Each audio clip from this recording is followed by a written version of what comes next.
Ganda ng malunggay. At kalapit lang niya yung pamelo. Ayan. At ako'y binigyan itong kaibigan ni Banban ng kuwan. Ng pamelo. Sarap. Ay! Tabi mo na yung kutsilyo, sanggol. Napakabait naman. Binigyan pa ang kutsilyo. Ayan. Bigay yan. Sa akin ang tamis. Kasi nalalaglag na lang sila dyan.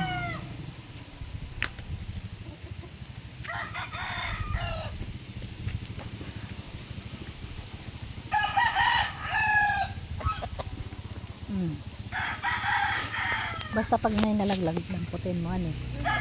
Pagpapasok ka, daan mo doon sa tindahan. Sabi mo para kay lola mo yan. Ang ganda. Pagka si Tita Tin. Oh, si Tita Tin. Kahit sino doon. Para dadaanan ko na lang ba. Ang sarap magpahinga dito ah. Oh, ang kawayan.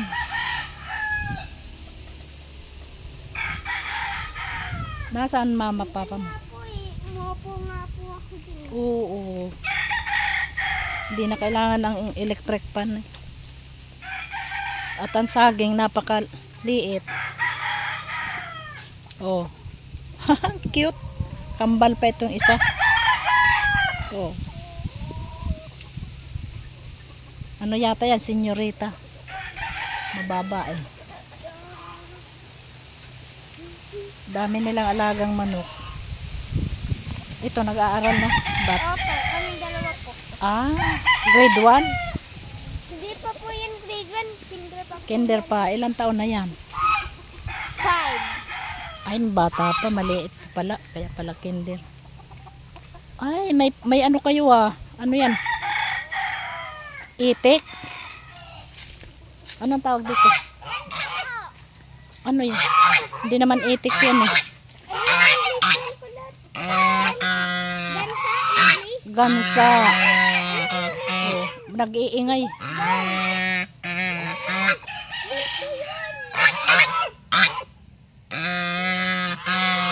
Naiinitan sila eh.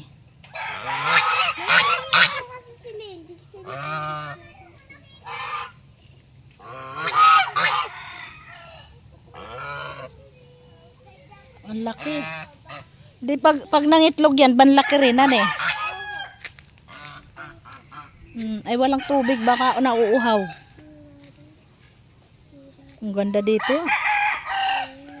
Sarap lagyan ng papag yan, higa-higa ka sa tanghali. Dati po, hindi po kayo pumunta dito. May rambutan po dito. Oo nga, nakita ko noon. Yun pa naman ay sabi ko, manghingi ako yung rambutan. Ay saan nyo dinala yun? Sa may ari po neto. Ah, sa may-ari. Hindi naman. Bibigyan ko na po sana kayo eh. Kaya nga eh. Ako eh. Oo. Ba't di mo ko dinalang kahit kaunti? Dami-dami noon eh. Sino yun? Si Tita po. Ah, dyan ba nakatira? Diyan po. Sa inyo? Hindi po. Diyan po. Dati po lang dito nakatira yan. Ah, nag-ano, namamasya lang.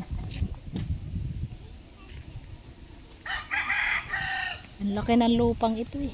Malaki nga po. Mas malaki ang lupa na Doon, oh. Eh, sino nag-aalaga doon? sila Tito Rodel. Oh. Kanino ko yung lupa yan? Yung sampalok, wala pang bunga. Ah, mayroon na pa isa-isa. Uy, kulot. Ikaw meron ko nakuha dito. Bakit kulot yan? Ikaw ay unat.